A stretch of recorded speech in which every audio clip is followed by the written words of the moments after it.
Recently, my wife, myself, and our 2 children made the trip from Seattle, Washington to Fort Walton Beach, Florida.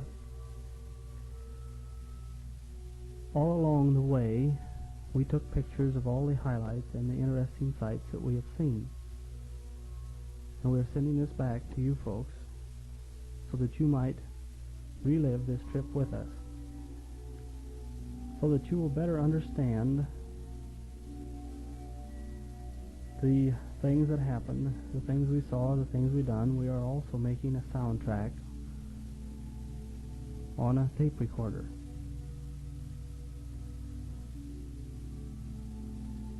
If these two, the tape recorder and the projector, are played at the same time, at the same speed, you will have the same thing as a sound movie. To get them synchronized, we must make sure that they are at the same speed. I am running my tape recorder at 3 3/4 inches per second, and the projector at 16 frames per second. If your projector and tape recorder are variable, make sure to set them for this value. If you cannot tell what speed your projector is, you may have to run it through several feet and see that it is going the same speed as the tape recorder. All the way through the film there are titles, and when we come to a title, I will read it off. That way you can tell for sure that the tape and the film are synchronized. I will start a countdown, and when I get to 0, start your projector. But first, make sure that you have threaded your projector up to the place where the leader is almost to run out and your film is starting to go into the lens. Now everything should be set, so we'll get ready to start now. 5, 4, 3, 2, 1, 0. Seattle to Florida in 11 days.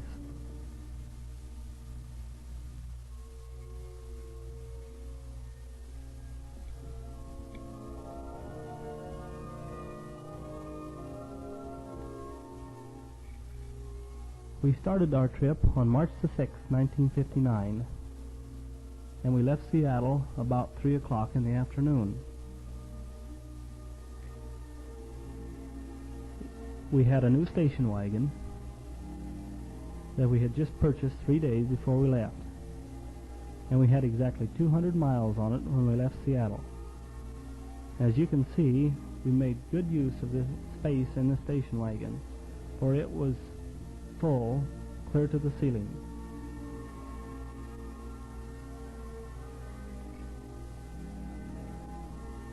My wife is a very good driver, and she enjoys driving, so we both took turns. Before we left, I went down to the 3A office in Seattle, and they made us out a complete set of maps for our complete trip. As you will notice along the way, I will show pictures of them that you might be able to identify where we are at. The green arrows show our route of travel.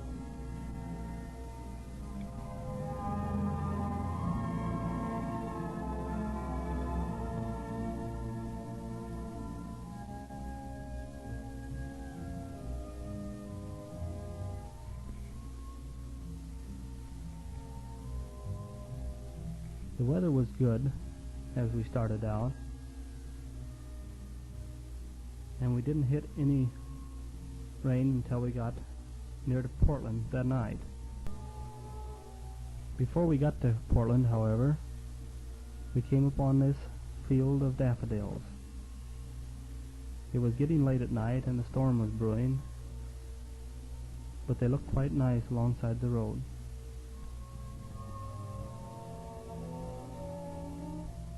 The first night, we stopped at the home of my wife's sister and her husband, Ken Hammond.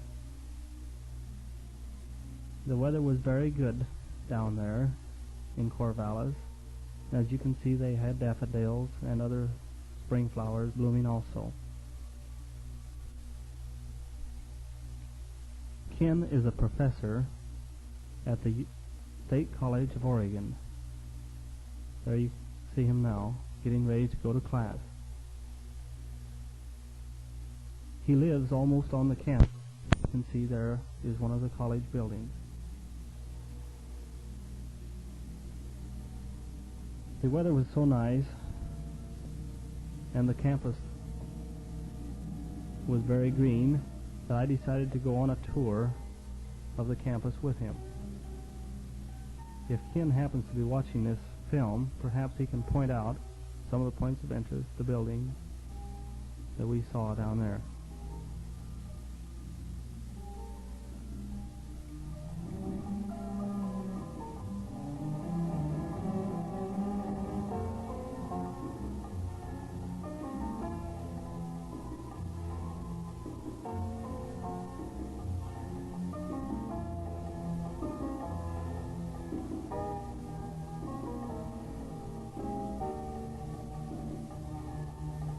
And here are Ken's family.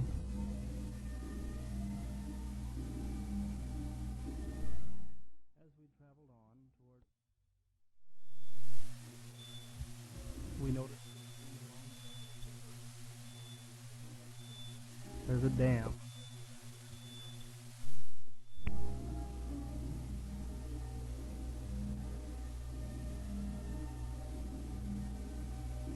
And there's the reservoir above the dam.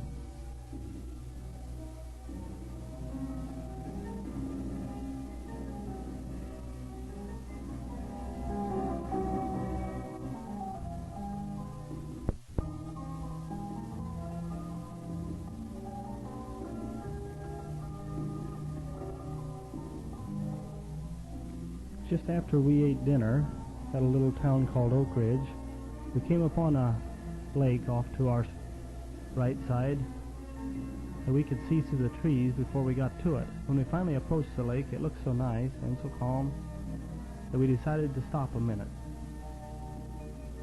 The children, which are naturally interested in swimming all the time, thought they'd go down and feel and see how warm it was.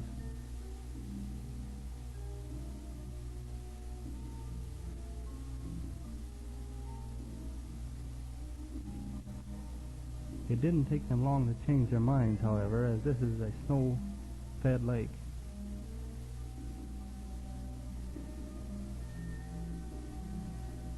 As a matter of fact, you can see patches of snow along the side of the road.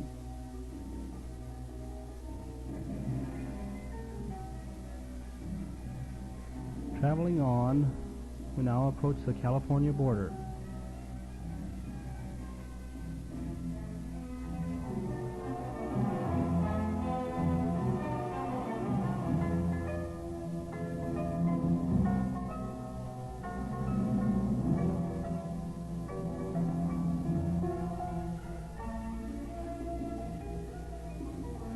This road leads through the Modoc National Forest between Tule Lake and Alturas.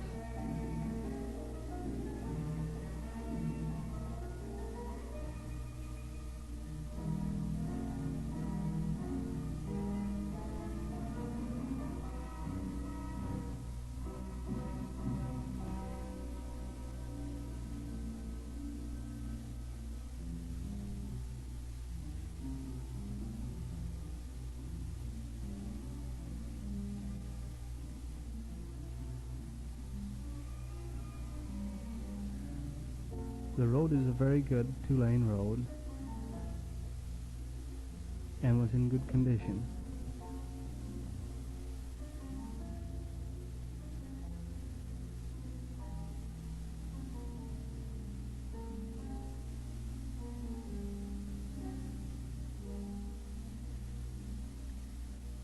As evening was approaching, we drove up behind this load of lumber that had a dog sitting up on top of it. We are approaching Alturas, California, where we spent our second night. It got quite cold there at night. As you can see, the children are wearing coats in the morning. After traveling for 2 days now, they were quite anxious to get out and stretch their legs. So before we started on the third day, they did their running around. South of Alturas, the country becomes more rugged, and there are many fine views of the mountains.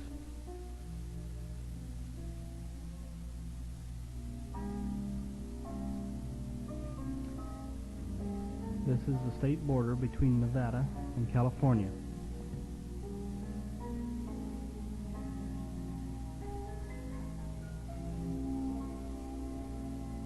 Known as the Ghost Town Trail, this road runs through sparsely settled mountainous desert country and passes through a number of famous old mining centers.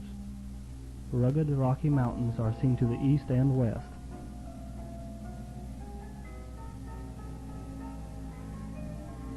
Reno,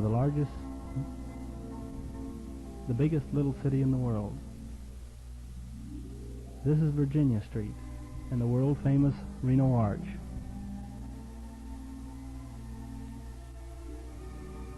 On the Truckee River near the base of the snow-capped Sierra Nevada mountains, Reno is famed as the capital of a desert empire. Calling itself the biggest little city in the world, Reno also might be termed part of the country's last frontier. Liberal state laws permit the diversions of an open town and its widely advertised nightlife.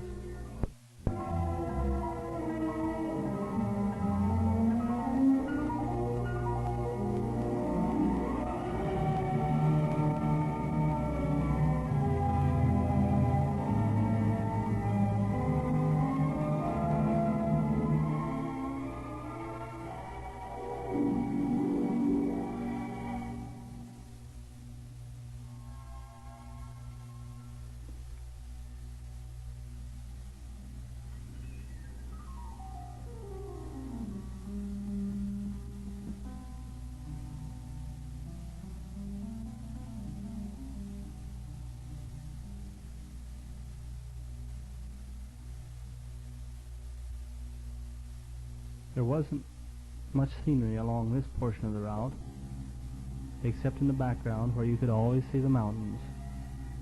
Sagebrush and cactus were predominant along the sides of the road.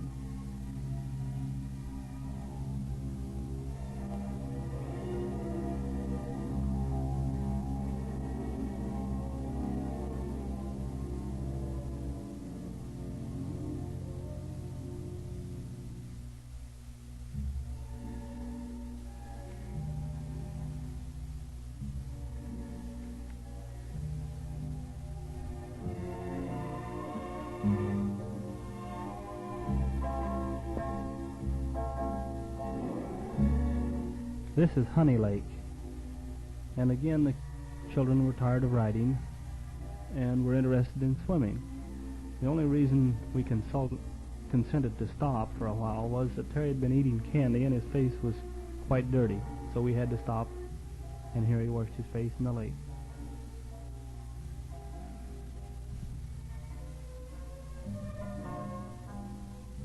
The mountains in the background, as you can see, are quite barren.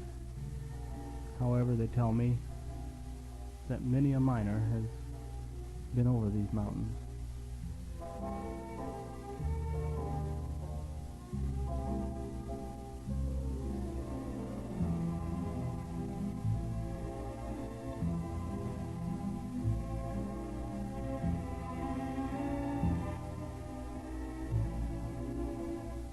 The end of the third day, and our third stop was at Tonopah, Nevada. Tonopah is a famous mining camp. It is surrounded by some of the richest mines in the southwest. The Tonopah district has produced over 500 million in ores and is a large silver producing district. The night we stayed in Tonopah, the Atomic Energy Commission had just moved in and taken all of the available motel space. However, we found one, and we stayed there that night. They have taken quite a little bit of uranium ore right out of this district around here.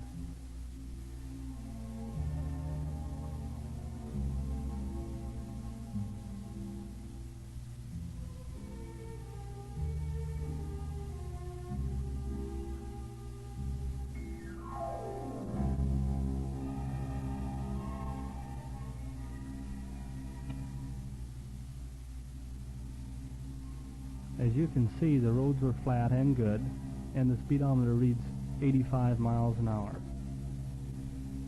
This isn't the speed we drove at all the time, but it wasn't hard to get up there.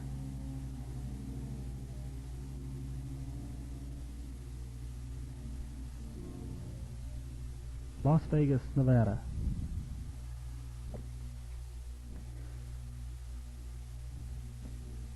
This is Fremont Street, the gateway to 24-hour fun and relaxation every day of the year. Glittering lights, gaiety, and gambling are evidence of the glamour that surrounds Las Vegas.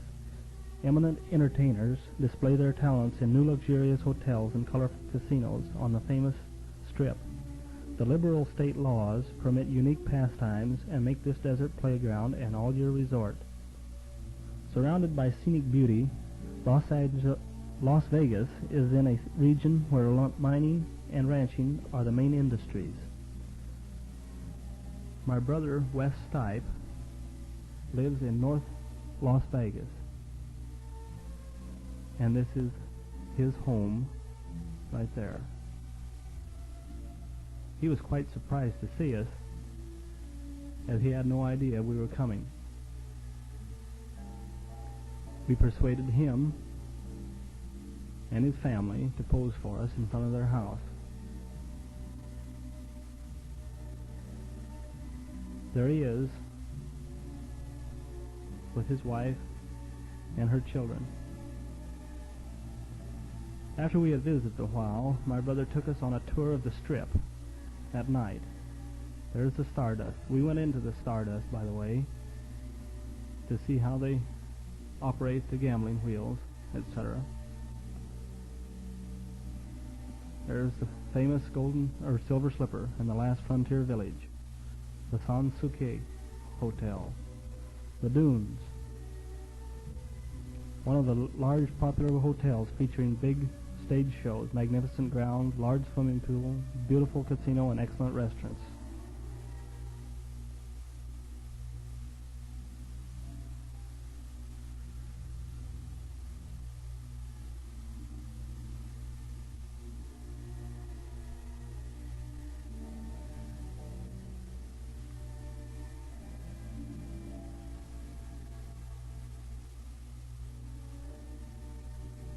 The Tropicana.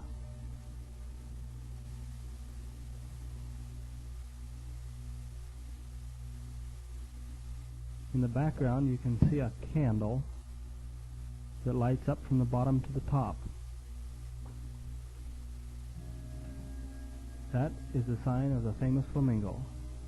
And there's the Sands. Inside the Sands Casino, they never close. Nothing but silver dollars are used there. This is the famous Thunderbird Hotel.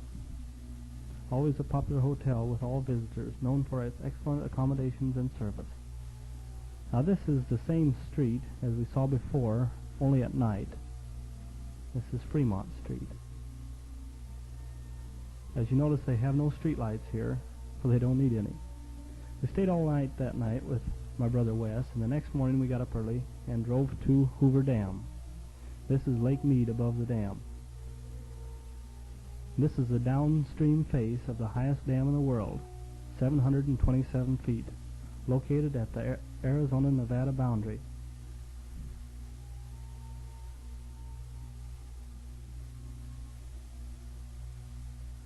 The broad crest of the Hoover Dam serves as a link in an intercontinental highway. It connects the states of Nevada and Arizona.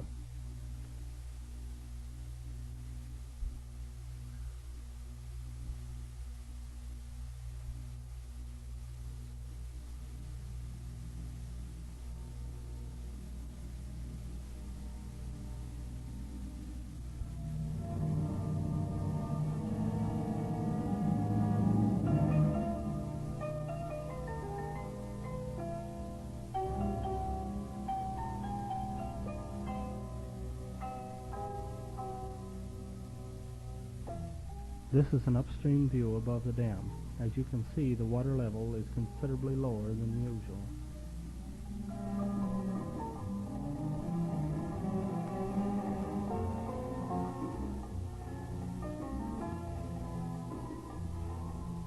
We went on a conducted tour of the dam, and here we are at the base of it. The children and us also were quite impressed with the size of this dam.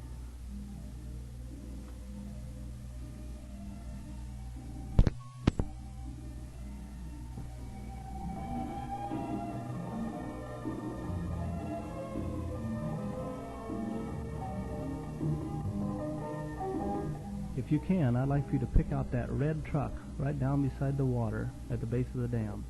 There it is.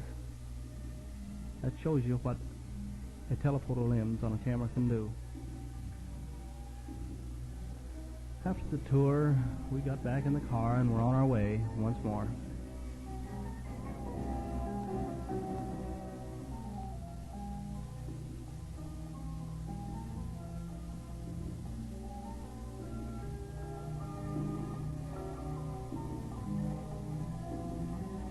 And there's the stars. Arizona welcomes you.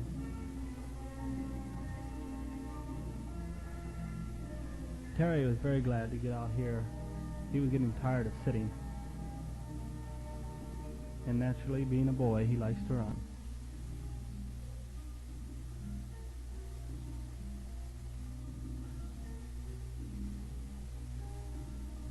The sign says, "Warning, unmarked patrol cars. Radar equipped."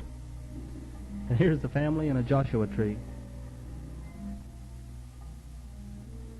Once more we hit the road, and we are heading for Grand Canyon. And here we are. We reached Grand Canyon in the late afternoon, as you can probably tell by the shadows.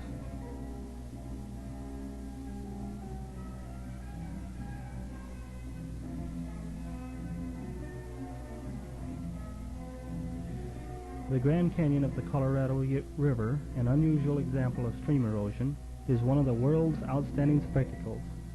Nothing else approaches it in form, size, or glowing color. From rim to rim, the portion within the park varies from 4 to 18 miles in width.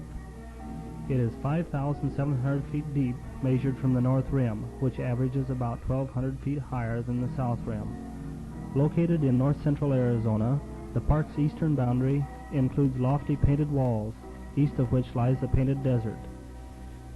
Its western boundary includes the broad Havasu Canyon, a tributary from the south, in the depths of which are the Havasupai Indian Reservation and a group of fine waterfalls. The north rim is heavily forested with pine, fir, and spruce, interspersed with beautiful glades of quaking aspen. The south rim carries a semi-arid flowering vegetation of rich beauty, and a wide variety of dense forest of pinyon and juniper. That night we stayed at the Bright Angel Lodge, which is on the canyon rim. You can see it there behind the trees.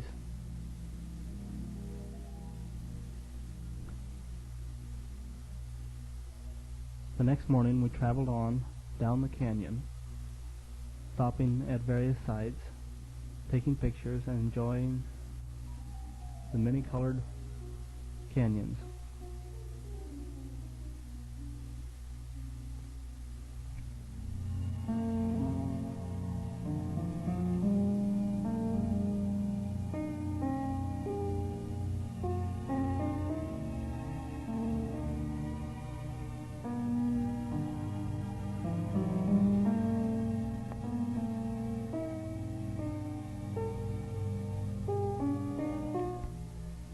It was also quite cold at this spot. As you can see, the kids have their coats on and buttoned up to the neck.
This is Yavapai Lookout, East Rim Drive, 1.5 miles east of Grand Canyon Village.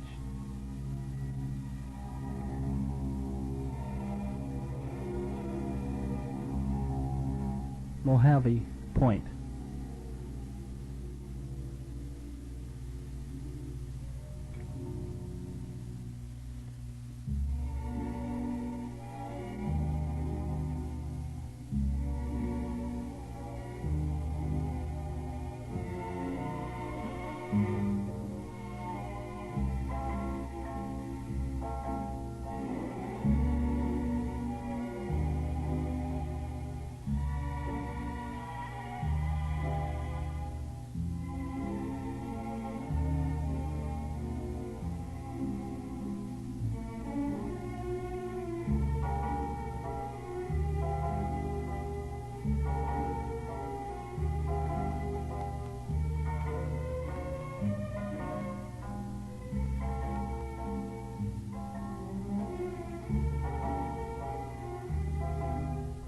Valerie's a little cautious, as she might well be, for it drops off for about 500 feet straight down. Yeah, and so are you.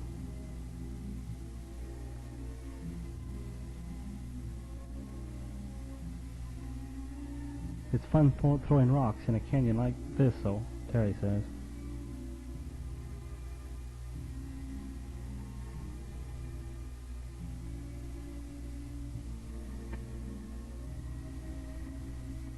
The Watchtower. The Watchtower is located at Desert View, 25 miles from the Bright Angel Lodge. It's on a high rocky point overlooking the Painted Desert. It is a recreation of the strange towers erected centuries ago by the native inhabitants of the Southwest. Well, there you are, folks, the first reel. Now, if you will shut down the tape recorder and take time to rethread the projector, we will start again as soon as that is done.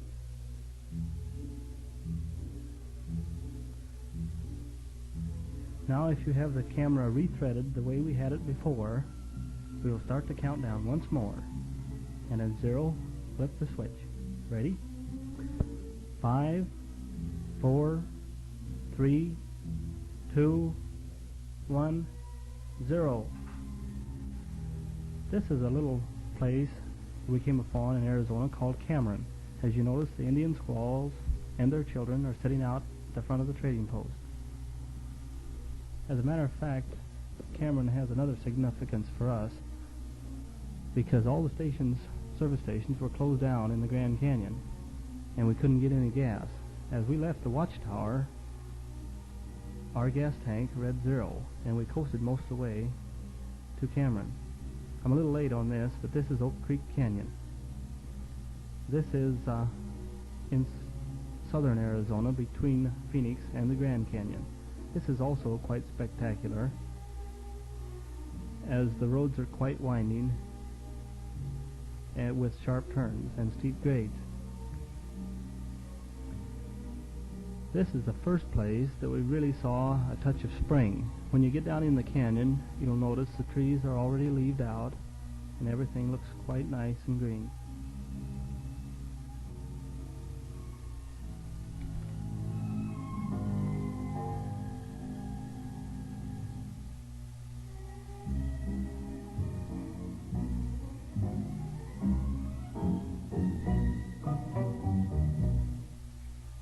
The rocks up above the road were quite pink. They don't show up too well in the movie, but still you can tell that they are quite extraordinary. You can see the way the wind has cut through the rock and made these various formations.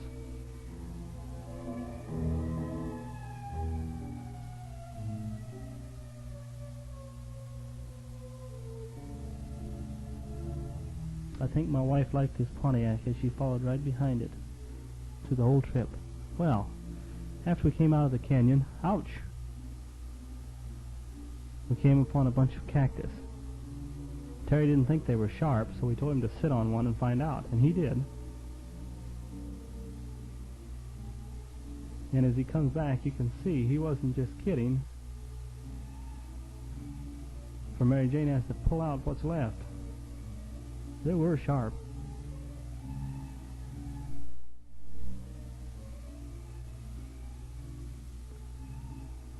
More sagebrush. Up on the hill you can see a few of the barrel cactus, and here are the little cactus. They're quite dangerous, by the way, as I got one stuck in my ankle. Here's the little barrel cactus.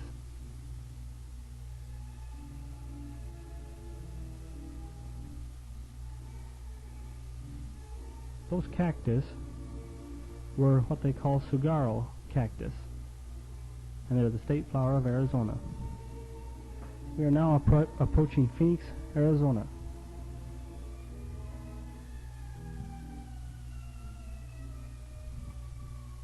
We spent our next night in Phoenix, and even though it was quite early, the orange trees were in full bloom, you might say, but they also had many oranges on them.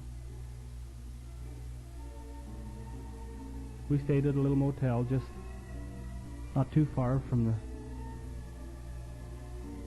county courthouse.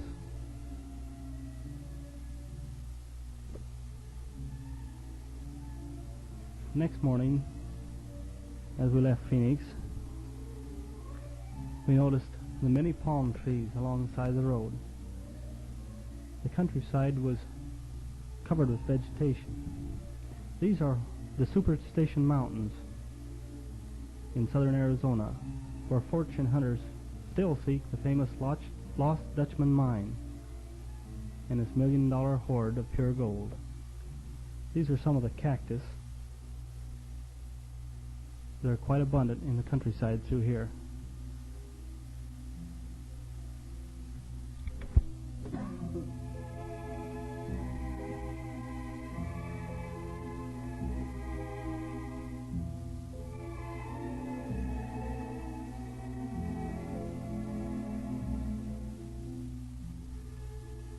After we left Phoenix, we went towards El Paso and across the border to Juarez. This is a statue of Benito Juarez, located in a park named for his honor in the city of Juarez, Chihuahua, Mexico.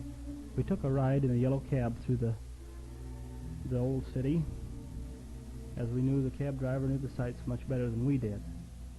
He pointed out the many lovely houses with their tile work and grill work, and we went to a jewelry factory where the Mexicans were carving belt buckles in pure silver.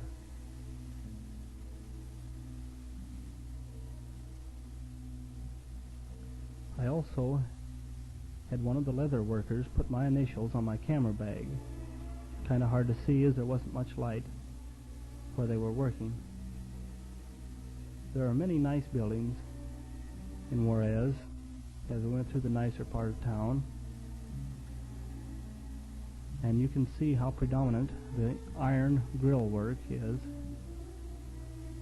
and many houses have this lovely tile work set in the masonry.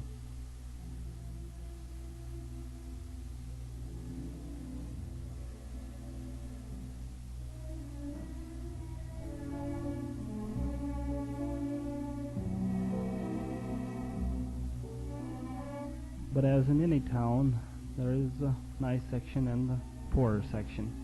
He took us through a quick trip through the slums, and that was what you saw, the sod buildings.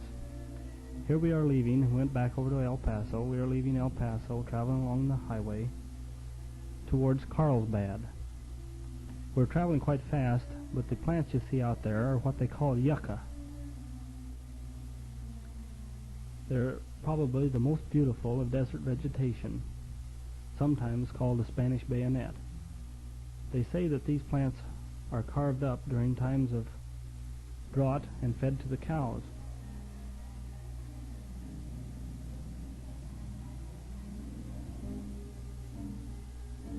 The circle that you see on the map is Carlsbad Caverns National Park.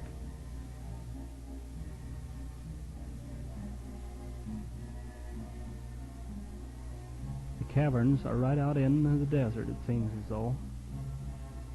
However, we're not there yet.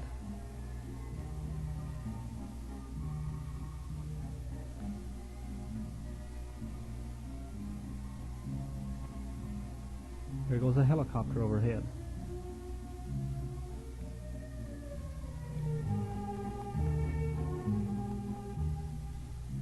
Now in the background you can see the Guadalupe and Signal Peaks, also known as El Capitan.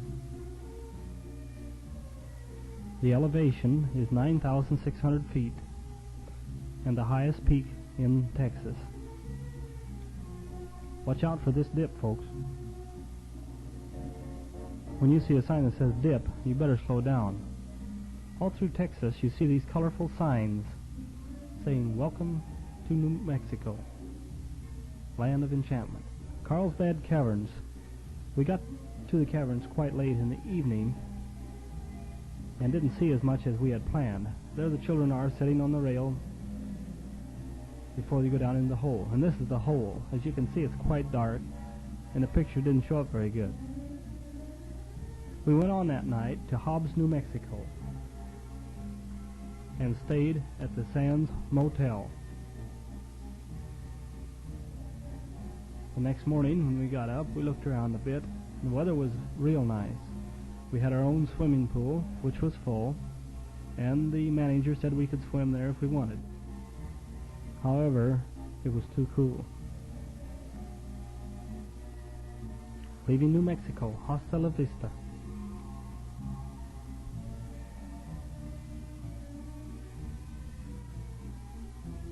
And entering Texas, no longer the biggest state in the Union, but the people down there seem to think so.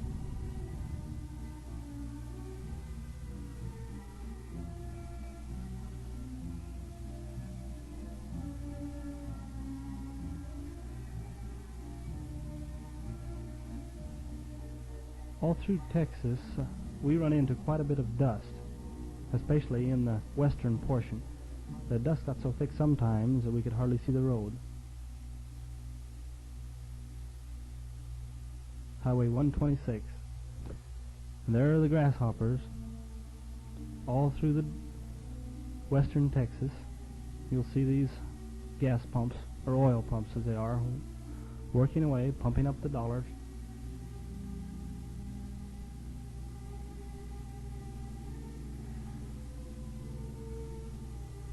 Fort Worth, Texas.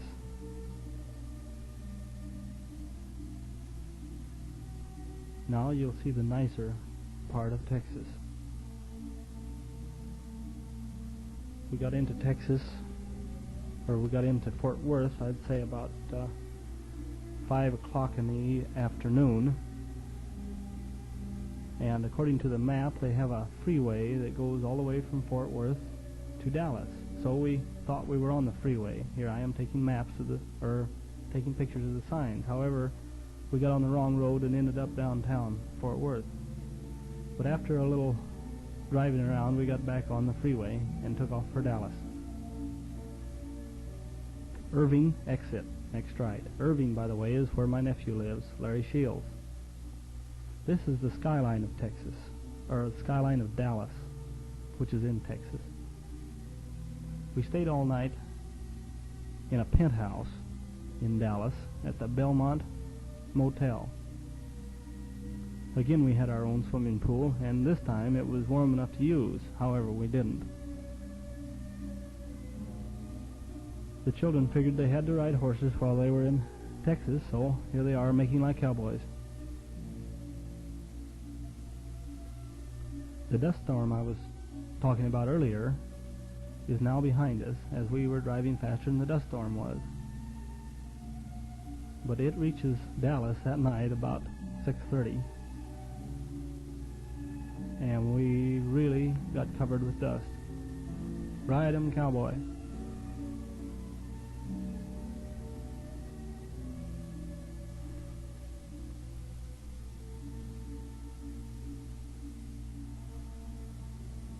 The next morning, Larry and his wife, Barbara, came over, and we drove around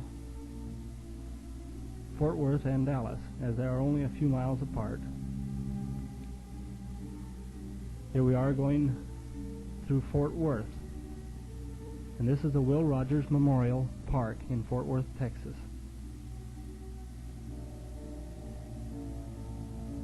There's a picture of Will Rogers, or a statue of Will Rogers on his horse, and here's the Convair Aircraft Corporation's plant in Fort Worth, Texas.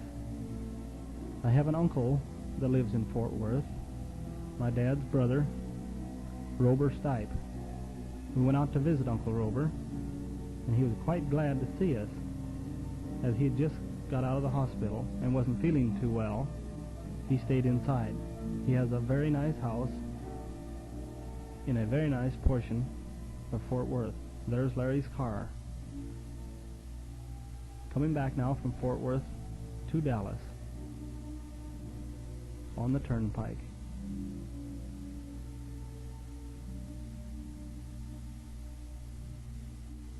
In the background now you can see the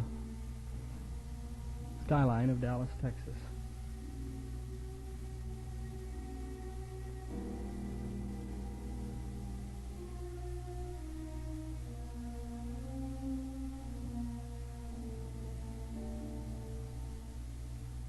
Here is a log cabin, downtown Texas, downtown Dallas. They're keeping it as a memorial. We'll go by the famous Stotler Hotel. There it is, the one with the gold leaves inside. We went to the Texas State Fair Park in Dallas, and this was one of the things we saw there, an old Texas and Pacific locomotive. The children got a big kick out of it. We took them in and let them play engineer for a while. There's Casey himself and little sister. That's Larry's wife, by the way, Barbara. Now at the State Park,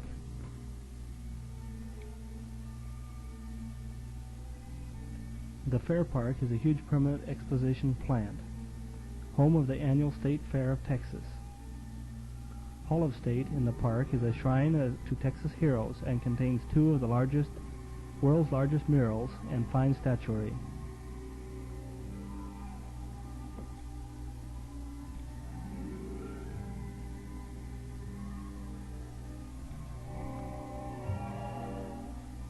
The next day, my wife is driving out of Dallas towards our goal in Florida.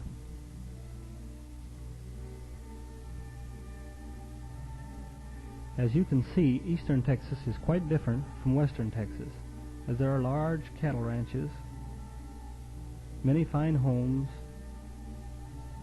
and trees, nice vegetation all along the road. As we approach the eastern border of Texas, we come to Marshall, where we stayed all night in Bob Hope's Motel.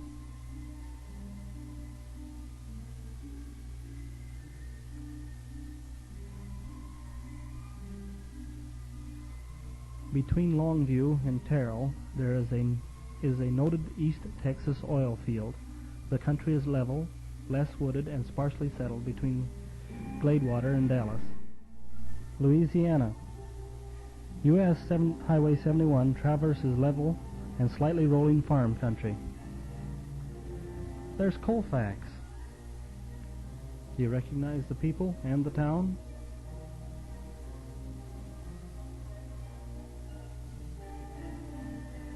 Louisiana, that is. We didn't actually go through Colfax, as it was off of our route a ways. The somber gray lace, which swings from stately oaks along the bayous and highways of Louisiana, is called Spanish moss. Here we are, approaching Baton Rouge, Louisiana.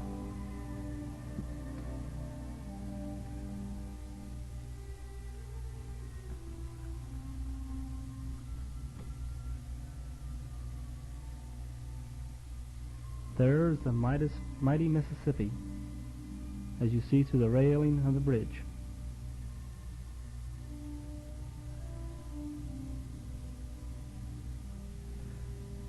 Capital of Louisiana, Baton Rouge is a city of flowering magnolias, picturesque bayous, and stately antebellum homes. This is New Orleans. We got into New Orleans quite late at night, so didn't get very good pictures of the town itself.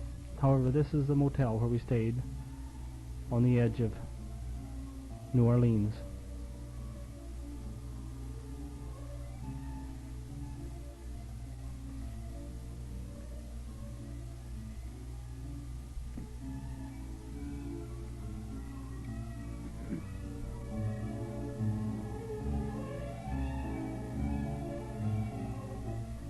This is one of the many bridges in Louisiana built by Huey Long, as the sign on the bridge says. Mississippi. Watch there. There's all four of us. How about that? It isn't trick photography. The camera just runs itself.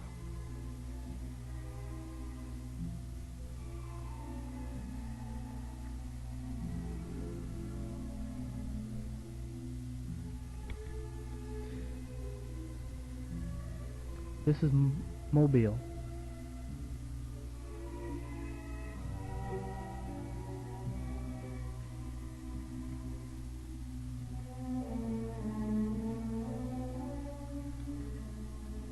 We're traveling along the Gulf Coast now, and there are many fine homes set back off the highway, and many fine flowers. The azaleas were just in bloom as we were traveling down here, and most of the yards were afire with the azalea blooms. There's your palm trees. This is in Pensacola, Florida. Just coming across the bridge into Florida here.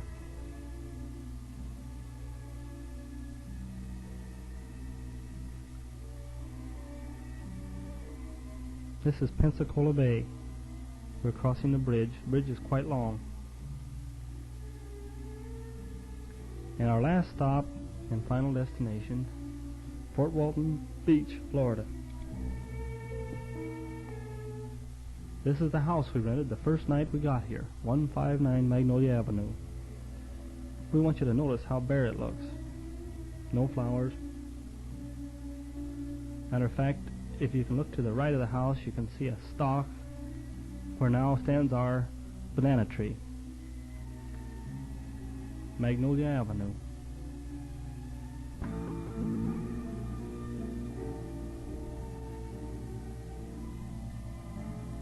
We didn't buy a license when we left Washington, as we were leaving for Florida, so we had to buy a transit permit, which cost us $5. When we went through the state of Arizona, they stopped us also and decided that we should buy a transit permit for their state, but none of the other states bothered us. As you can see, we traveled all the way down here with nothing in our license plate bracket. The next day, the rest of the people started showing up that worked for Boeing. This is a car that belonged to Ron Klein and his family. When they got down here, they couldn't find a house right away, so they came in and stayed with us. Naturally, we had the largest house of any of them, so we took in several families.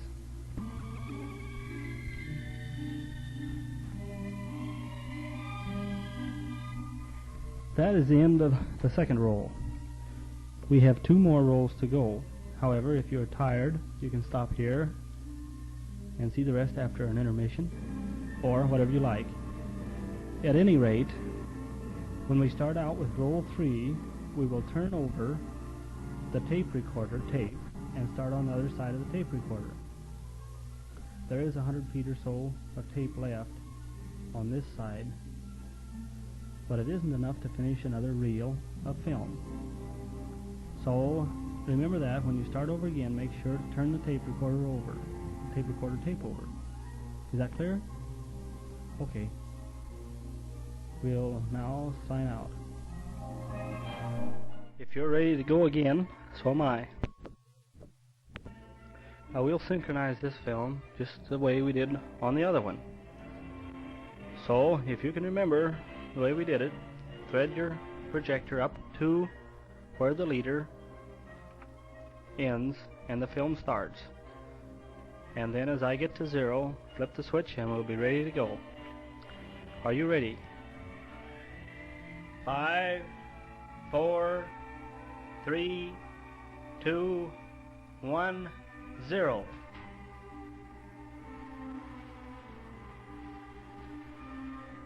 These films are mostly concerned with things that we have done since we've got down here. Now, as the name implies, Fort Walton Beach, this is nothing but beach.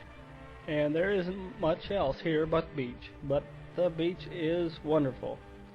As you can see, it's pure white sand. This is on the Gulf of Mexico, about a mile from our house. There's a fishing pier where the fishing enthusiasts go out and cast in lines and pull in saltwater fish. Now this is the day after we got down here, so it was about March. Well, anyhow, it was the latter part of March and still quite cool. However, the kids couldn't keep out of the water. They got their shoes wet. So we finally consented to let them take their shoes off and go wading. But the water was nice. The water was clean and not too cold.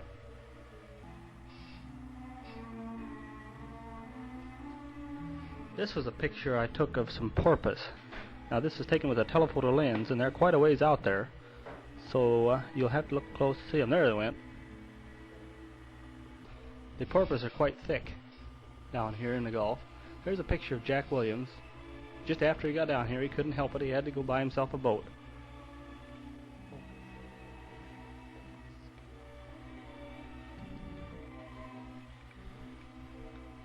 Our house is next door to a vacant lot, and we have cleaned it up somewhat, and the kids play over there quite a bit. Here we are back in the Gulf again. That's a picture of me on the right hand there, and several other of my buddies swimming in the surf. The surf gets quite rough here sometimes, but it is a lot of fun. As you can see, it picks you up and tosses you around.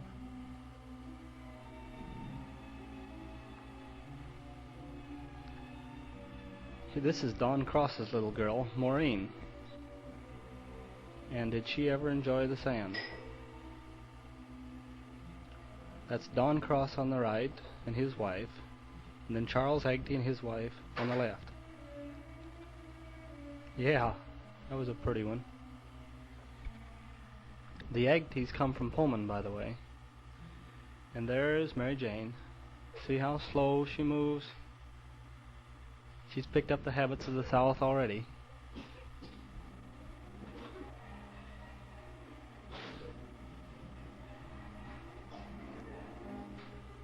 To be honest with you, what happened was I took these pictures in slow motion by mistake.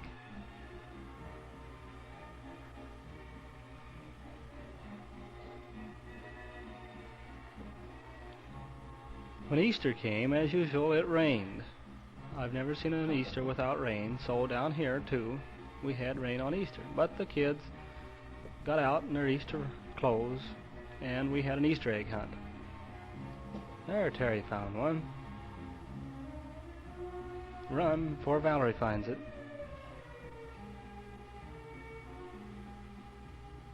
Valerie ended up with more eggs than Terry did, but he had just as much fun.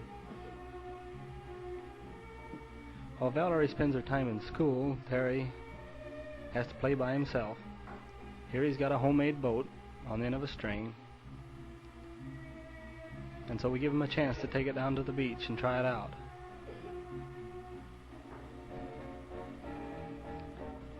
Valerie sometimes was disappointed because she had to go to school when Terry and Mary Jane and I spent our time swimming in the Gulf.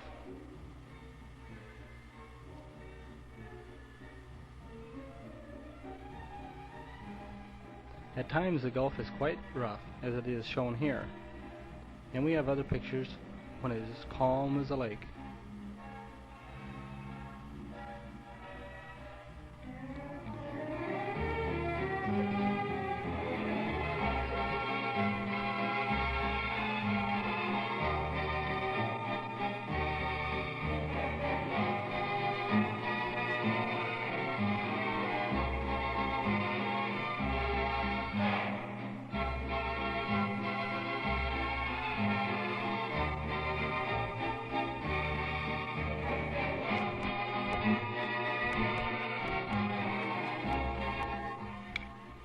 Kids have big time down here with anything.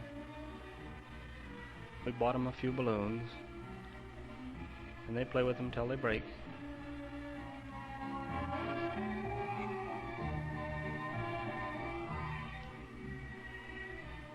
This is Valerie and Terry and their friends, the Kleins. The little boy there is Bruce Klein, and the girl is Debbie Klein.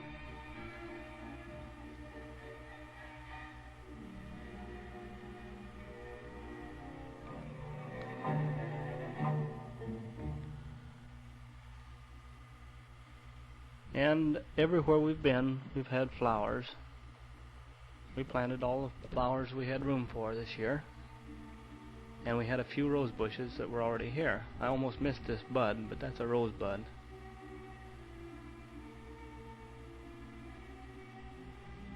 Now, I was telling you about our banana tree. This is the first leaf that came out, and we were quite proud of it. There's Mary Jane. And Terry. He's going to load up his gun. Here's one of the roses. And azaleas.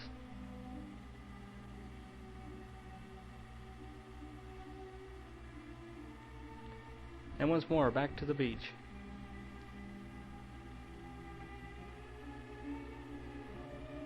Now you can see the Gulf isn't very rough here. There are very small breakers, and the kids are getting so that they're a little more used to the water, and they'll wander out in it. We went out one Sunday afternoon to the base, Eglin Air Force Base, and drove around. At the time we didn't know that cameras were restricted, so we took all the pictures we could. Those are F-102s over there with canvas draped over their cockpits. This base is the Air Proving Ground Center and has airplanes and missiles of every size and description. This is where they test them out. There are some F-105s. They have two wings of F-105s stationed here. In the background you can see a B-52. The B-52 is classified confidential, and they never let you take pictures of them. There's a B-47. These pictures were all taken while I'm driving by in a car. Now our skin diver back at the beach.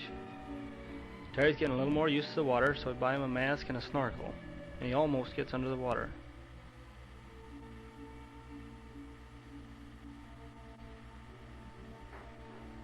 My wife decided she'd try the breakers, so she clumb on the air mattress and headed out into them.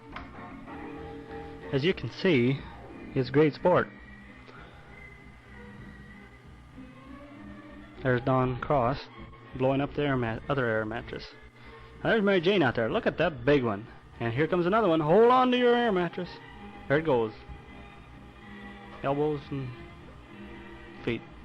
Eglin Air Force Base from King Hangar. Now this one is kind of a bootleg picture, seeing as how I smuggled my camera into the hangar and up on top.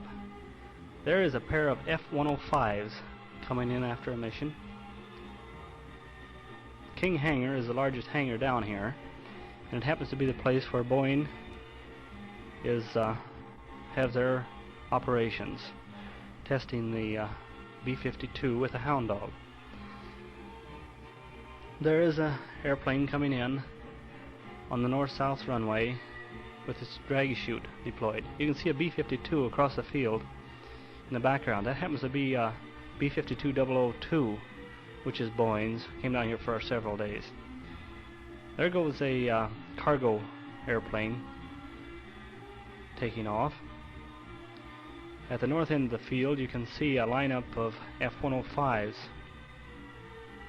And this way from the end a ways you can see several C-47s. There's a B-57 up there.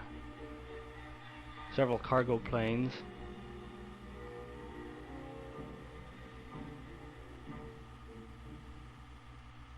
That happens to be a F-100. There's a couple of B-47s, C-124.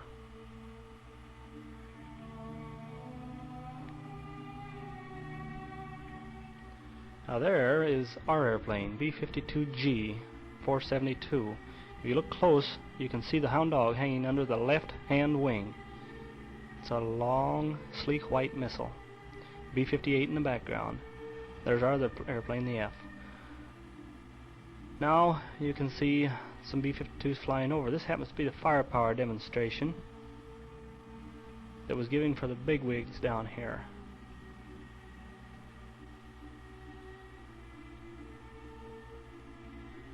Almost wrenched my neck out of place. There's Tom Agtee.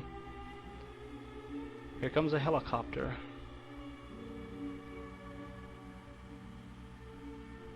This demonstration was given for the Joint Civilian and Air Force Council, I think. There comes a couple of F-102s, supersonic. This is a demonstration of the firepower that are mounted on airplanes, but here they're mounted statically to the ground. Those F-102s came over as supersonic, by the way. There went by a F-102 firing rockets.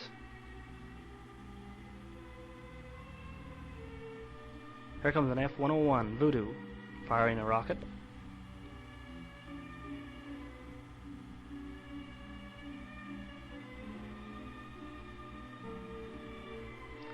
Those first two airplanes that came over, by the way, weren't 102s, they were 101s. I believe this is an F-104. Yes, it is. The Starfighter. There's another one firing a Sidewinder missile, a heat-seeking missile. That fireball you see is the fire from the rocket. There's another Sidewinder that fired for us at the first rocket, but it went in the ground. There comes by an F-104 supersonic, and the noise almost knocked us off the bleachers.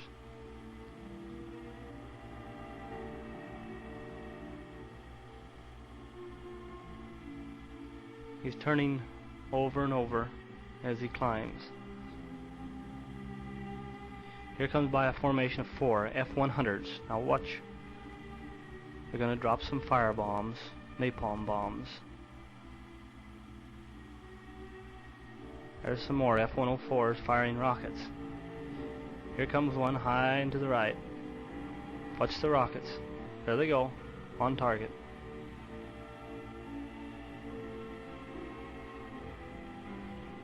More napalm. These airplanes are all coming by either supersonic or near supersonic.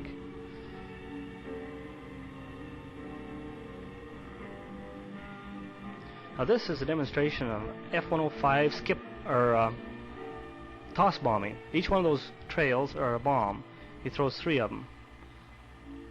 This is a demonstration from a KB-29, I believe, or a B-29 that's rigged up as a fueling airplane, fueling 3 F-100s. These are flares that are being dropped by B-66s. They're dropping them in 3 layers. 1 layer up high, another layer down a little lower, and 1 right above the ground. I'll go back and you can see the smoke puffs that were left from them. Those were left by the flares. They usually drop these at night to take photo reconnaissance pictures. Now this is quite an airplane. This is a C-130 that can land and take off in the sand. It doesn't need a runway. And they give us a demonstration of it right there. Turboprop. Another F-100 diving in, firing rockets. You can see the rockets. When the smoke billows out behind the airplanes, they fired their rockets. More F-100s.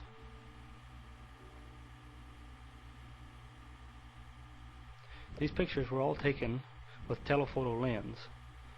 Sometimes it's kind of hard to keep up with the airplanes. Here goes a flyby, a C-130, C-124,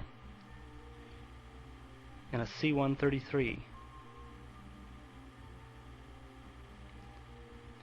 Here comes a helicopter bringing in the pictures that were taken of the stands by the first 2 airplanes that came over. Those were I made a mistake at first and called them 102s, but they were F-101s, photo reconnaissance planes. RF 101s, and they took pictures of the stands as they went by. There's a KC-135 and a B-52 refueling at an altitude of about 1,000 feet. Here come the B-52s flying over again. At this altitude it's quite hard to keep an airplane that big into close formation as they have. Watch out. Now there in the middle of the picture you can see a blob that is a B-52. Now, it is quite high. He's going to drop an atom bomb, or a simulated atom bomb at least, out in front of the stands. This bomb, you can see the smoke trail, has been dropped. And in about 6 seconds, if this were an actual atom bomb, the whole area would be wiped out. But it wasn't. An airburst. After the firepower demonstration, we went out to get in the car, and you can see what we found. Cars, they made us park them bumper to bumper with only about 2 feet between cars. So we had to wait our turn to get out. And it was quite hot while we waited, but it was better in the car. Watch that kid. Noah's out. This is the Dunning's car in front of us. Ralph Dunning, one of the fellows that works for Boeing with us down here.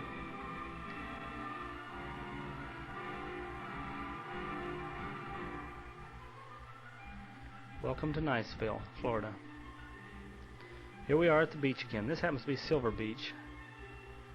It's about 6 miles north, or not north, rather, it's east of here. The whole Gulf Coast is nothing but silver sand beaches. The kids are beginning to swim just a little, as you can see here. Now we go back out to the Air Force Base to open house.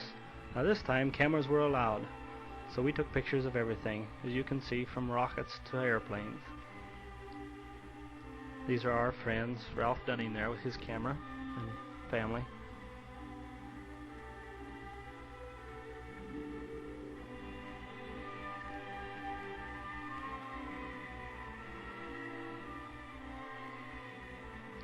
I think if Don Felling is along, he could probably tell you more about a lot of these airplanes. I will try to tell you the number of them. I don't know the names of all of them. There happens to be a Beaumark. The one behind it is a Snark. This is an air-breathing missile, and the orange one behind that is a Mace. This is an Aerobee rocket. They're testing out. It's used for test purposes only.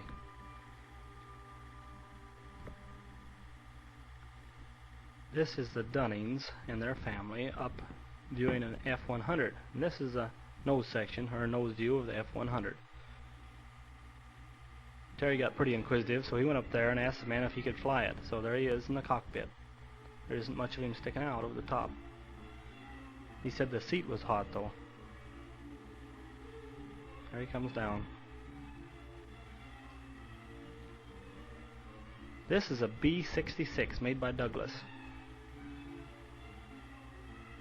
The big one with the nose open is a C-124. This is the famous Hustler B-58 made by Convair. Supposedly a Mach 2 or better bomber. Terry wanted to go up into the big airplane with the opened up its mouth. So here we go. And here he is in the cockpit.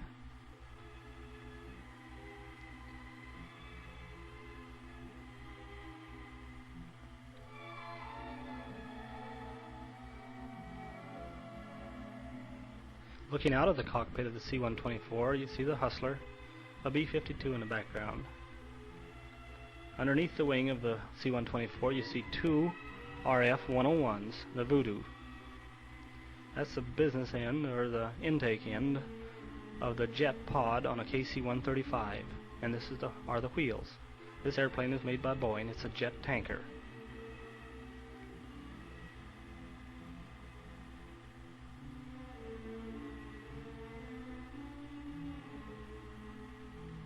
This is a cockpit view of the instrument panel on a KC-135.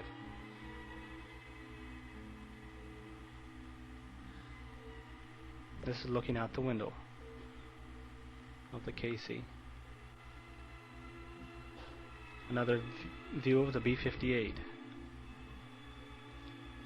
KC-135 Stratotanker. This is the Air Force version of the Boeing 707. A beautiful aircraft.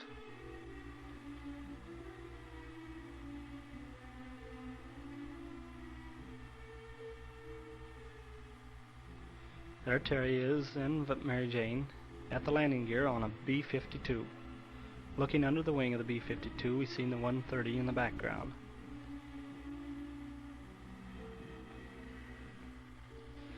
And that is the power plants on the B-52, each pod having 2 jet engines. This is F-104 Starfighter. This is the plane they call a missile with a man in it. That's looking under the Snark, air-breathing missile. F-105B Thunder Chief. This is a fighter bomber. Carries a crew of only 1 man. Made by Republic. Same airplane. F-102 made by Convair. This is the nose of an F-102. Now we switched over. This is the F-104, another view of the F-104. And back to the F-102. They call it the Dagger. We also had on display a Boeing IM-199, or rather IM-99, the Beaumark.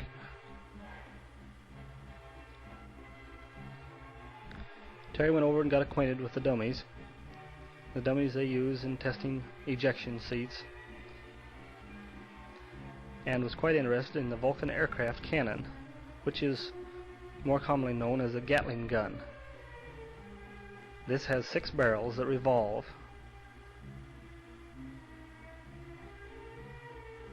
There's a smaller version of the 30mm Vulcan cannon. There's a view of the C-133, the largest transport the Air Force now has. Turboprops. Made by Douglas, I believe. After the open house, we had a little bit of an air show.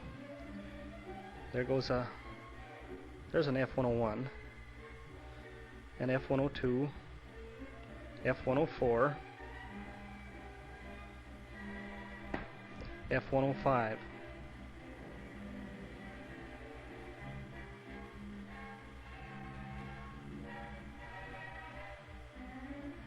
Those were the same airplanes. There takes off the 104. There isn't much wing surface on that airplane. There's the F-105.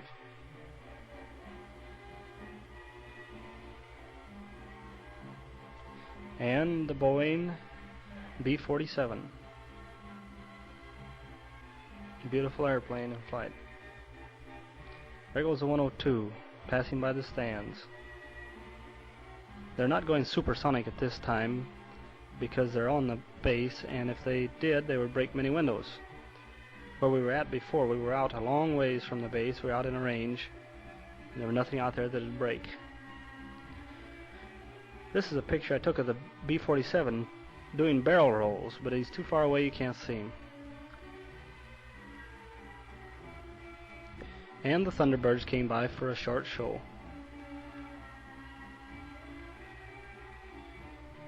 Watch them, they all come back in and meet at a common point. There comes one, another one went by underneath. And there goes another one. There goes another one.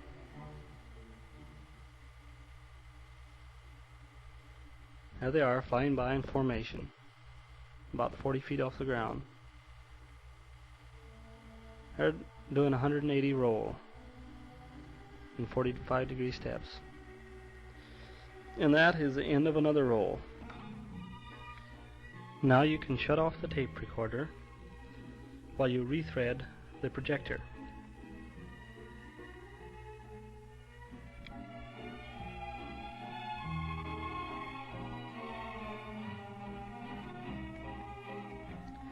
Okay, if you have the projector rethreaded, as we did before, up to the place, and the film starting to go through the lens, I will start my countdown, and at that time flip the switch.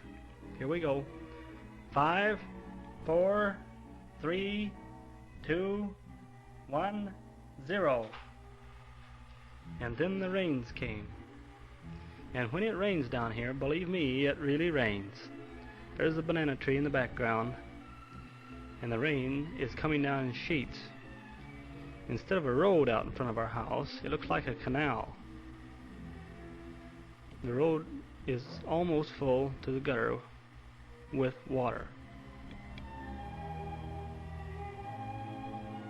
But even when it rains, it doesn't get cold. The temperature, I believe, this day was about 85 degrees. After the rain, we go out swimming. Now we're out on Cinco Bayou. Our friends, the Agtees, have a house on the bayou. And when we don't swim in the Gulf, we're usually swimming in the bayou. A group of the Boeing workers got together, and we made a float. And on this float we put a diving board. And we've got it floating in the bayou out at the Agtees. This is Steve Agtee.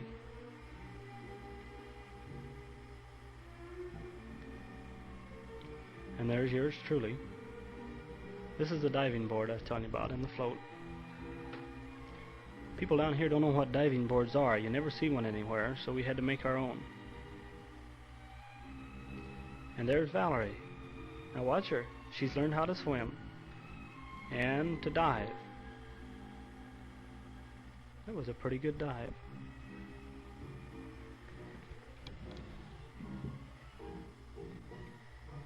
This is Terry.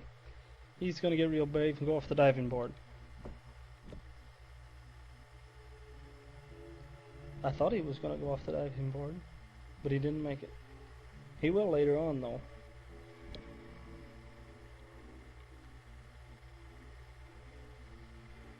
And there's Mother scolding the kids.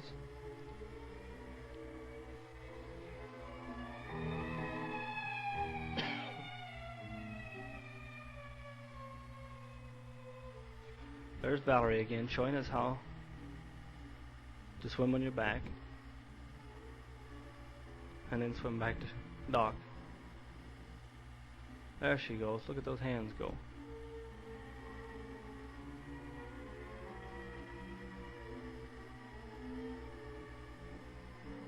See how she can float?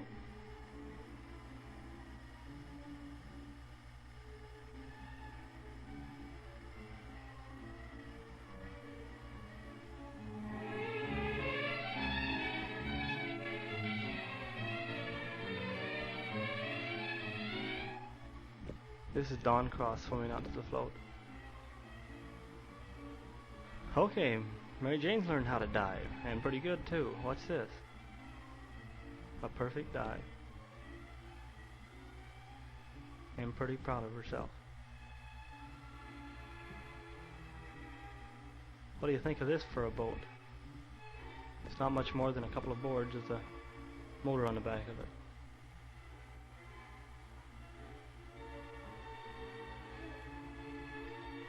And here's the boat that we'd like to own.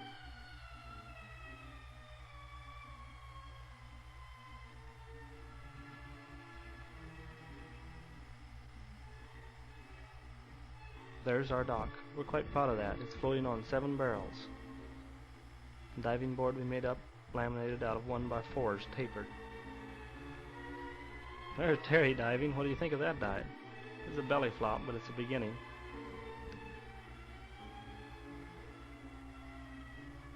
Another belly flop. Terry said they didn't hurt.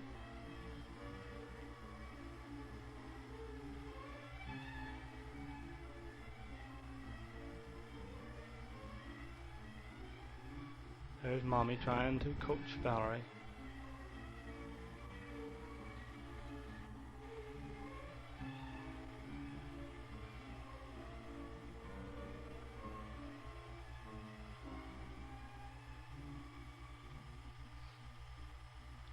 That is Chuck Agassi's little boy, Connie.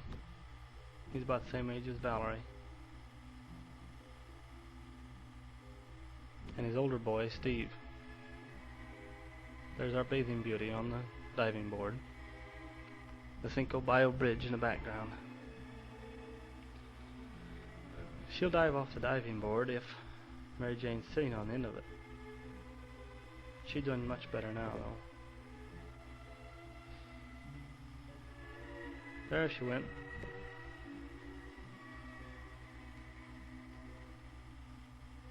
There's Terry, showing us how to tread water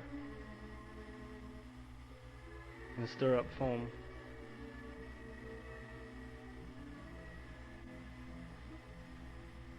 And another try. There.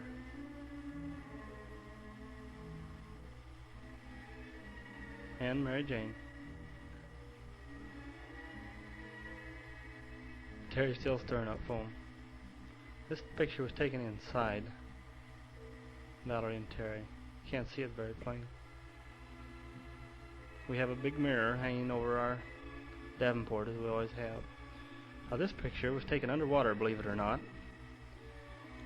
I have an aqualung, and me and another friend, Ralph Dunning, were swimming underwater. I took my camera underwater in a plastic bag. Took a picture of this spadefish, quite inquisitive, but very beautiful. The water wasn't too clear that day, and the current was pretty strong, so I had a hard time keeping up with the fish.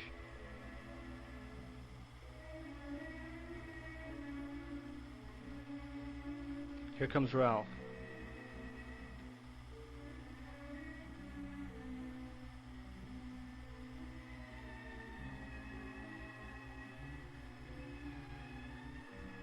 If the current wasn't so strong, I could stay with him better.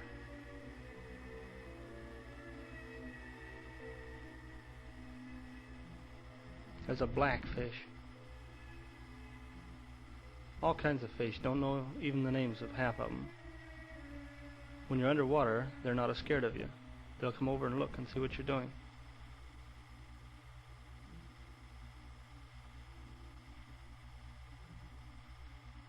That's a spadefish there. I got reflection in my lens here, but there is a school of fish underneath. There must be a couple million of them. They're all about 5-6 inches long. They come swimming right at you.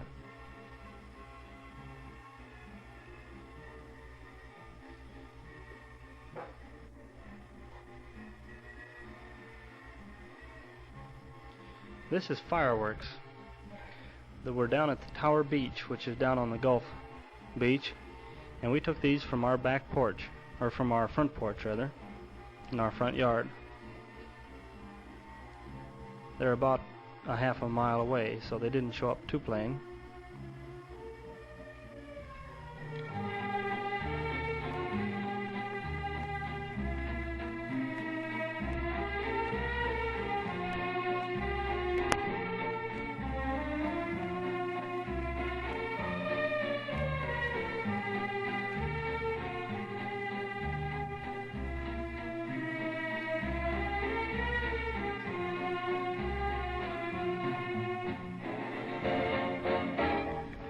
Here's one of our flowers growing beside our house. Remember how I told you there was no flowers in front of the house? You should see it now. We have zinnias, marigolds, snapdragons, flowers growing all over.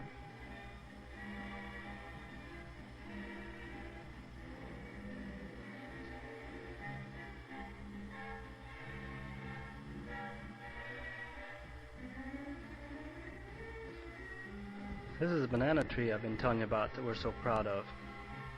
There isn't actually any bananas on here, but you can see a big pod up next to the top. The bananas will come out of that. We do have bananas now, but I haven't any pictures of the bananas on this roll. Later we'll send you some pictures of our bananas when they get ripe. More flowers.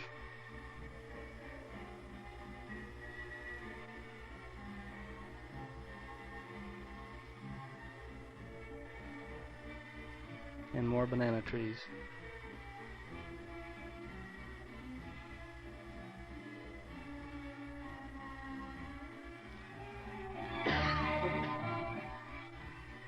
And here are the 4 actors. Myself, my wife, Valerie, and Terry. I want you to notice the tans on all 4 of those people.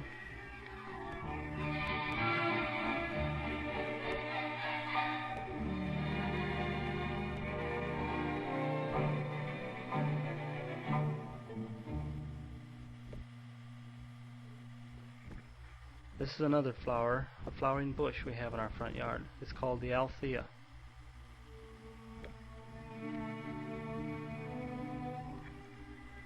And a bright red zinnia.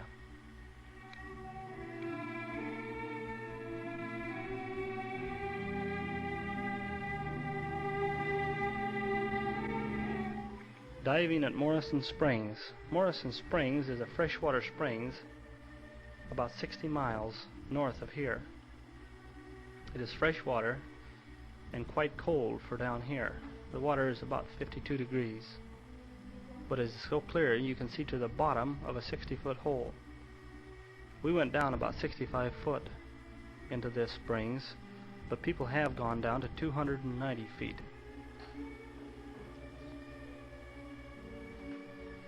In the background you can see the cypress trees growing right out of the springs.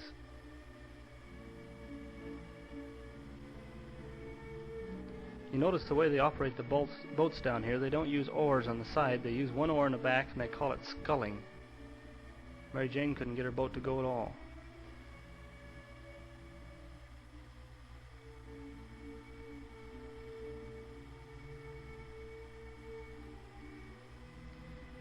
There's a picture of Dick Jones went diving with us, Mary Jane, and Barbara Cross. And there's our car with the diving equipment. And that is that. Well, we hope you folks enjoyed the pictures as much as we enjoyed making them. After you have seen them, pass them off to anybody else up there who has a projector or a tape recorder and would like to see them. We send along our best wishes and wish we could go along with them. That is all of the film for now. We'll send more later as we get it, as we make it. So I'll see if I can get the rest of the family around, and we'll do a little bit of talking here, a little visiting, if I can find them.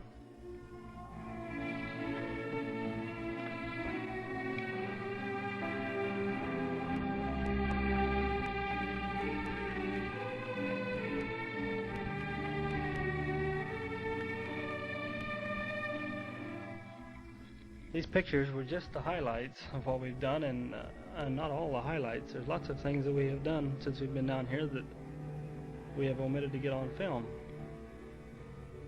And maybe my wife and the children can fill you in. Right, Jane? Well, hello everyone. Wish we could be there with you while you're watching this film. If there's anything you'd like to see that we didn't catch on film, maybe you better jump in the car and come towards Florida and see us. We'd love to have everybody. We've got lots of room down here. Beds to put everybody up. We really enjoy it down here, although the only thing that's bad is that we're so far away from the family. It has been rather hot. It stays hot at night as well as in the daytime. The humidity is what gets you down once in a while, but you don't mind that when you can go out and jump in the water someplace and cool off. Well, the kids are standing here ready to tell you about all their swimming and everything they've been doing. Here's Terry.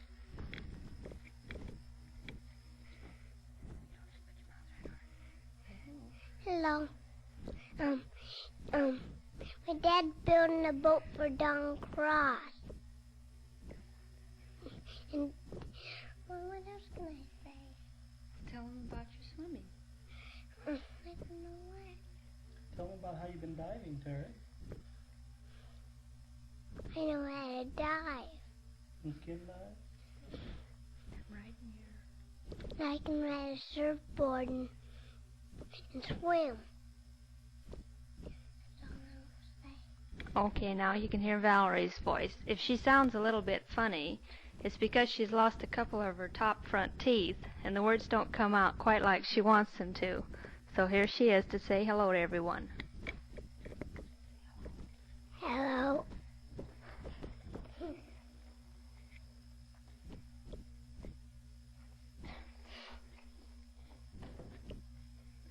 Well, say something, Molly. I can dive and swim 50 feet. I can surfboard. Something about school. What'd you learn in school about it?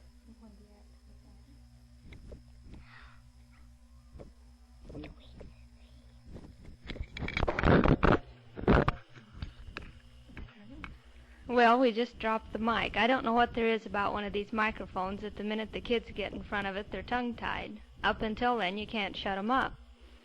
They have to start back to school in about 3 weeks, and I think they'll be kind of glad so that they'll have something to do.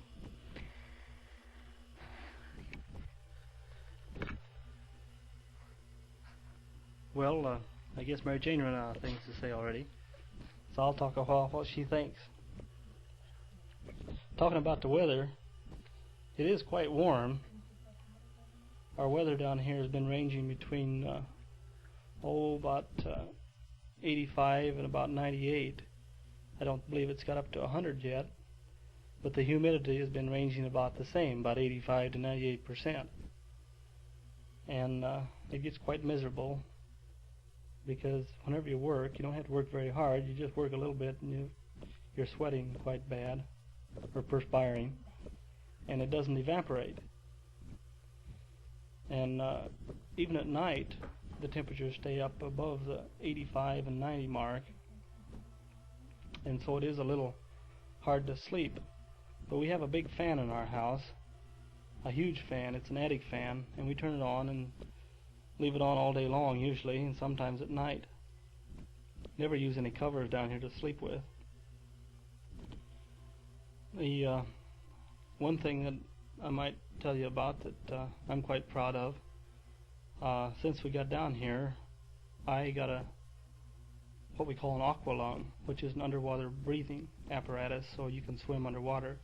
Wear a tank on your back and a mask on your face that you can see. And there's about 6 of us that work for Boeing that have purchased this equipment, and we go out every once in a while, either in the Gulf or in the bayous, and go diving. One day after a race they had, it was an outboard race pulling skiers from Pensacola to Fort Walton Beach. One of the participants happened to lose one of his motors off his boat. It was a brand new Mark 78A, which is a 75 horsepower motor, and he lost it off the boat out here in Santa Rosa Sound, and he couldn't find it. So about 3 days later, me and 3 other fellas decided we'd go down and look for it. We didn't think we could find it, but we wanted to go diving anyhow. And we looked for about an hour and almost ran out of air, and we was going to quit and come in when I decided I'd just take one more run out down to the bottom and look, and I come right up on it. So we found a brand new motor. I contacted the people that lost it and told them about it, and they said that the insurance company was going to pay them off for the loss of their motor, so they didn't want the motor, didn't know what to do with it. So I went to see the insurance company. The insurance company, they said they weren't going to pay them off, so they didn't know what I should do with the motor. So I still have it. Nobody's told me to give it back to them, so I have a Mark 78A. I've got it torn down in little pieces though, so it won't rust. I don't know what to do with it. I also, by the way, finally got my 35 horse Lark that Wayne sent me. We were a little worried about it for a while because it didn't show up for about a month. And then we got a letter from Jacksonville, and they told us that our motor was down there. I thought this was rather odd because I knew Wayne sent it to Fort Walton. So I started checking into it and found out that the small trucking company that comes into Fort Walton wouldn't accept a collect charge, so they sent it on to the next station. So I had to send a check for the freight down to Jacksonville, and then they shipped the motor up here. I just got the motor sitting in the back room yet. I haven't got a boat, but we are building a boat.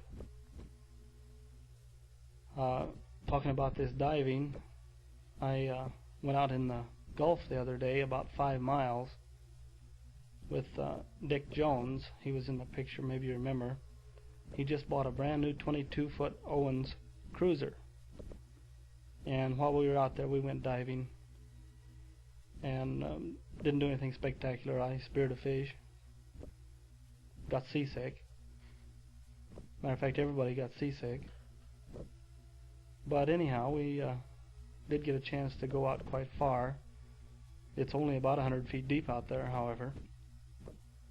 Didn't see any shark that day.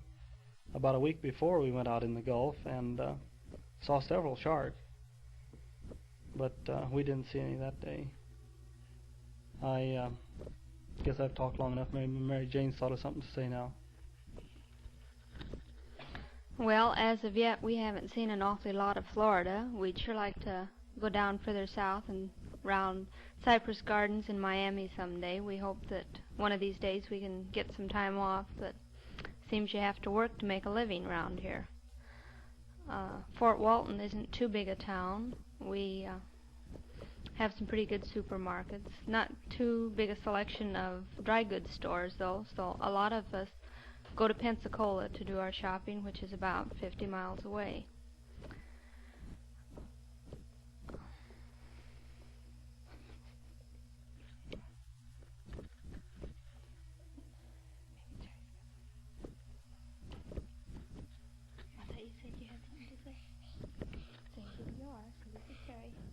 This is Terry. Grandma, will you come down here someday? See us? And Ask him how your bike is. how's my bike? And my wagon? Uncle Don, how's your new boy? How's my bed? Goodbye.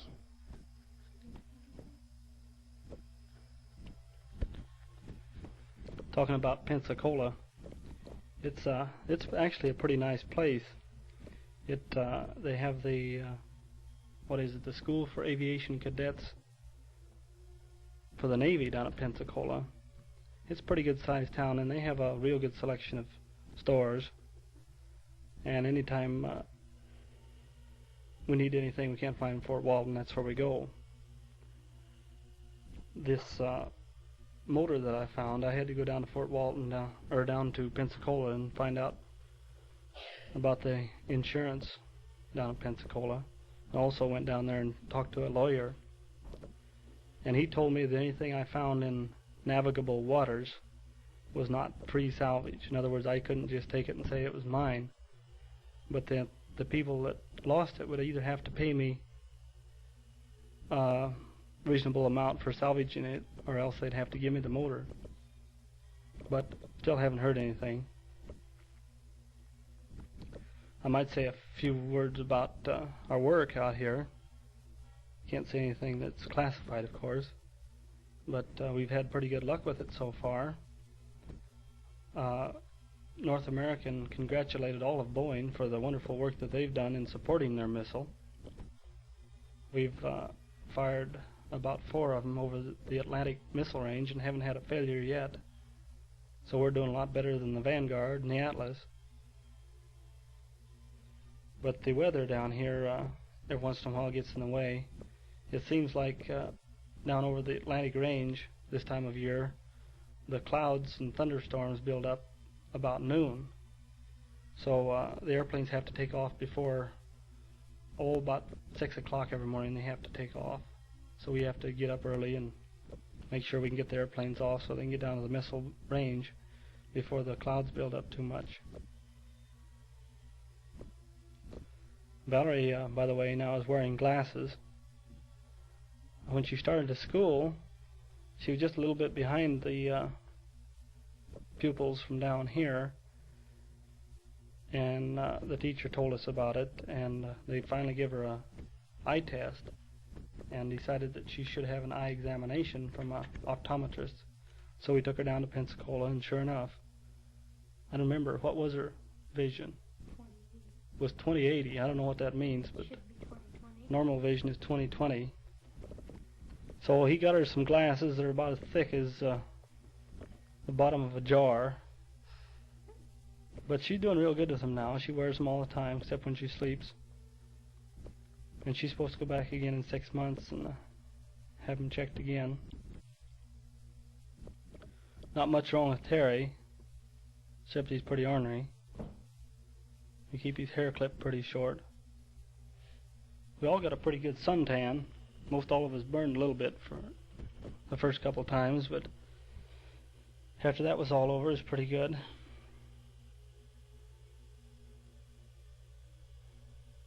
I sure wished I had have brought along more of the things that I didn't bring along, like my saw. I miss my saw a lot. I've been helping Don Cross make a boat, and then after we get done with his, we're going to make me one. And believe me, when you start making a boat, you need a saw.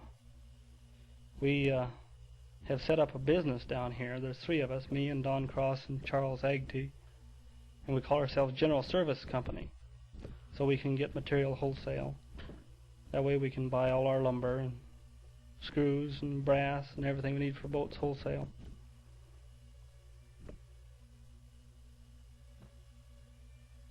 We've got a pretty nice yard. Most of the people down here don't have too nice a yard. I don't know why. They don't take care of it, I guess. But our grass is a thick-bladed grass. They don't have any Kentucky bluegrass down here. I guess it's something about it that won't grow. All the grass is a thick blade. But at least ours is green, and we've got grass all over in front and back. We keep it mowed pretty good. And we're the only ones in town that have bananas on our banana tree. As soon as we got down here and found out that we had a banana stalk in our front yard, we started doing some checking out and finding out what we had to do to get them to bear fruit. And in the encyclopedia, we looked it up and found out that you should fertilize it. So we fertilized it with some nitrate of soda, and that thing shot up like mad. It was growing 6 inches a day. And as a matter of fact, it put out a sprout from the bottom after we lived down here for about a month, and that sprout now is about 15 foot high. And it's got 3 more little ones coming up from that. But it's got about 30 bananas on the stalk, and then a bunch of little ones along the bottom that keep falling off. I guess that's maybe all it'll have, but it looks like they'll be pretty big size. Right now they're about 6 inches long, and they haven't even started turning ripe yet.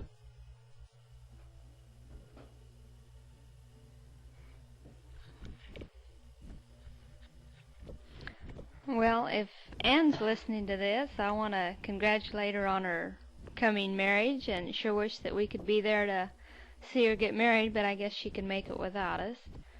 That's a little bit far to go for a 15 or 20 minute ceremony, I guess. You got something? Terry says he's got something to say. I hope he doesn't get tongue-tied again. Grandma, I'm so hot down here, I wish I could jump in a swimming pool. And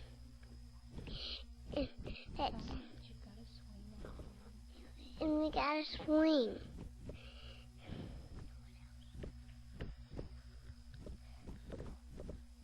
Grandma, this is Barry, and I wish we had some swimming pools down here, but we don't. And we took swimming lessons, but now we don't. And ask how everybody is. How? Write to me and tell me how Donna is. Please, Maxine.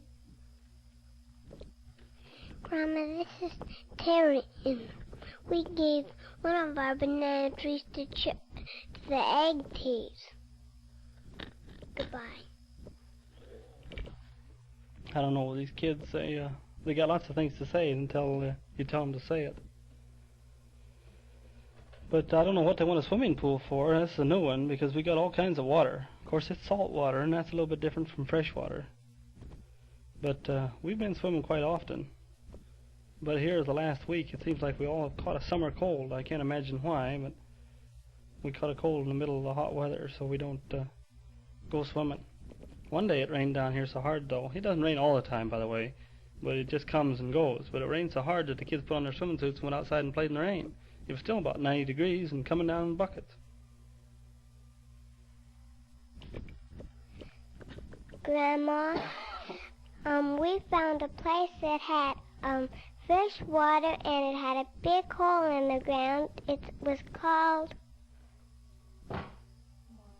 Morrison Springs, and it was colder than ice.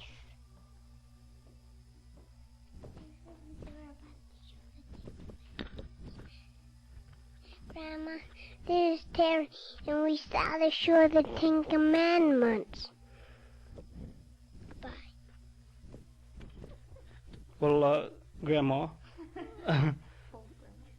these kids, they're talking to grandmas in general. In other words, I guess that the rest of you people who hear this aren't supposed to listen. This is just to their grandmas, Grandma Stipe and Grandma Torrance. But then I think probably it'd be all right if Grandpa listened to, wouldn't it? Yeah, they both shook their head. And who? And anybody, he says. So we haven't got too much tape here left. I don't know. There's probably a lot of things we've missed. I'll think here a while longer before I give it to Mary Jane.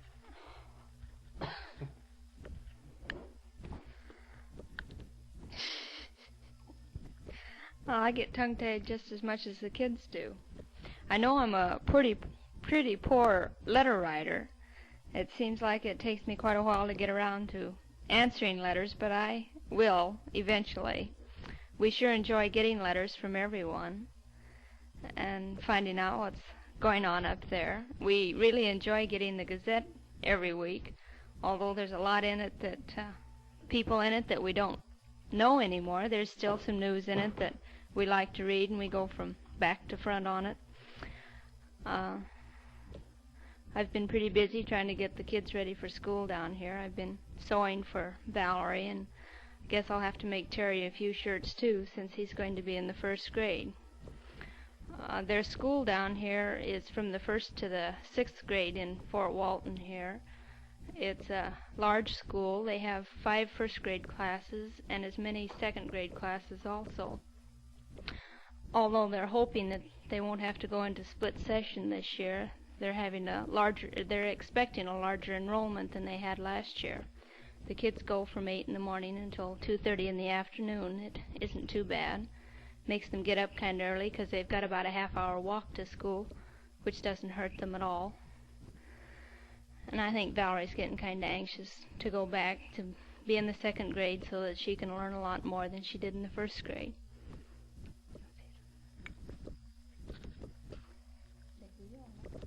I am Valerie. You should say this is Valerie. What were you going to say? Grandma, my mother made me 2 new dresses, and I would have talked to Maxine now. All right, now what are you going to tell Maxine? Maxine, how is...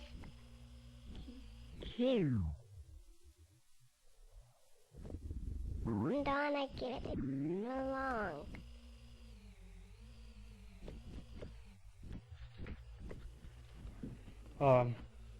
Grandma Stipe might be interested in knowing that we've been attending church pretty regular.